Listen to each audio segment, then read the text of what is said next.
श्री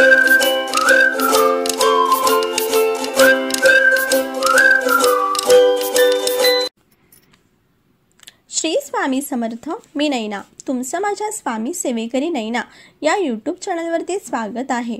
आज मी तुम्हाला संकष्टी चतुर्थीच्या दिवशी बाप्पाला कोणती एक वस्तू आपल्याला अर्पण करायची आहेत की ज्यामुळे आपली मुलं बुद्धिमान होतील, कीर्तिवान होतील, हे आज मी तुम्हाला थोडक्यात सांगणार आहे.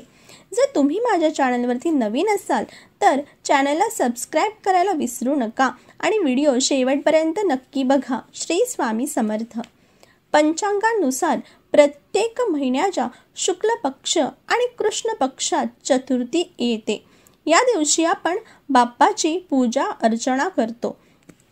संकष्टी चतुर्थीच्या दिवशी आपल्याला काय करायचं आहे तर बघा, आपल्याला सकाळी लवकर उठून आपली सगळी नित्यकर्मे आटपून आपल्याला काय करायचं तर देवघरामध्ये आपल्याला दिवा प्रज्वलित करायचा आहे, अगरबत्ती लावायची आहे आणि व्रताचा संकल्प घ्यायचा आहे. ह्यावेळी संकष्टी चतुर्थी ही 28 फेब्रुवारीच्या दिवशी आलेली आहे. आपल्याला काय करायचं आहे तर बघा, आपल्याला सगळ्यात अगोदर करायचं आहे तर आपल्याला गणपती बाप्पाचा अभिषेक करायचा आहे.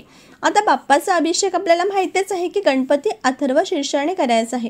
तुम्ही 1 वेळा बोलू शकता किंवा तुम्ही 11 वेळा गणपती अथर्व शीर्ष म्हणू शकता किंवा तुम्ही फक्त ओम गणगणपते नमः ह्या मंत्राचा जप करत सुद्धा बाप्पाचा अभिषेक करू शकता. अशा प्रकारे आपल्याला काय करायचं तर बाप्पाची विधिवत आपल्याला पूजा करायची आहे. त्यानंतर आपल्याला बघा काय करायचं आहे तर बघा, जी मुलं अभ्यासामध्ये आपल्याला वाटतं की आपली मुलं अभ्यासामध्ये हुशार व्हावीत, त्यांना प्रत्येक कार्यात यश प्राप्त व्हावे, त्यांची कीर्ती वाढावी, यासाठी आपल्याला काय करायचं आहे तर बघा, अतिशय सोपा उपाय आहे आणि हा अतिशय प्रभावी सुद्धा आहे.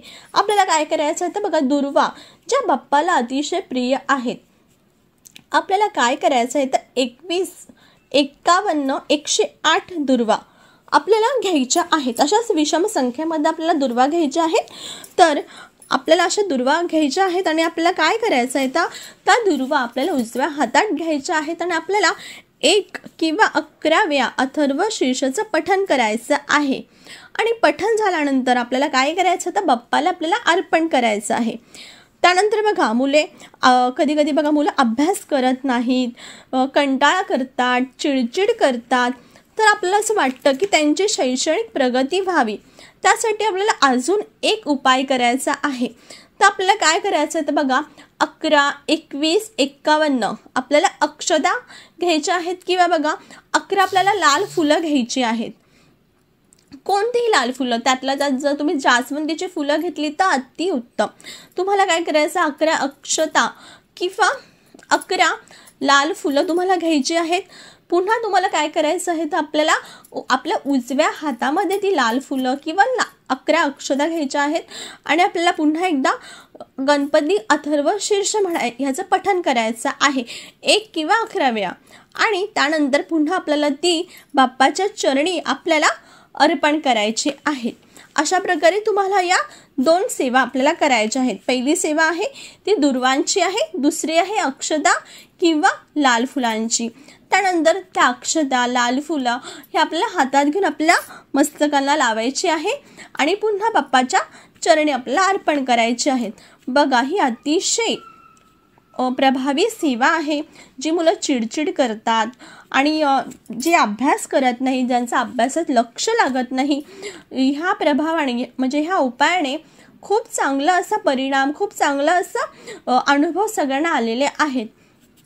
त्यानंतर बघा आपल्याला काय करायचं आहे तर आपल्याला बाप्पाची आरती करायची आहे.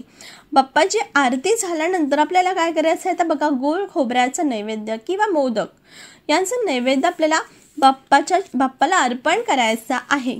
अशा प्रकारे विधिवत आपल्याला बाप्पाची पूजा करायची आहे आणि बाप्पा आपला सगळ्यांच्या आयुष्यामध्ये सगळी संकट हरतो आणि बाप्पा आपल्या सगळ्यांचाच खूप लाडका असतो. त्याच्यामुळे आपल्याला या संकष्टी चतुर्थीच्या दिवशी बाप्पाच्यासाठी आणि प्रत्येक आईने आपल्या मुलांसाठी, मुलांच्या अभ्यासात प्रगती व्हावी, मुलं हुशार व्हावीत, यासाठी हे असे छोटे छोटे उपाय आहेत. ते प्रत्येक आईने आपल्या मुलांसाठी जरूर केले पाहिजेत. महाराज तुमच्या सगळ्या मनोकामना पूर्ण करत अवधूत चिंतन श्री गुरुदेव दत्त.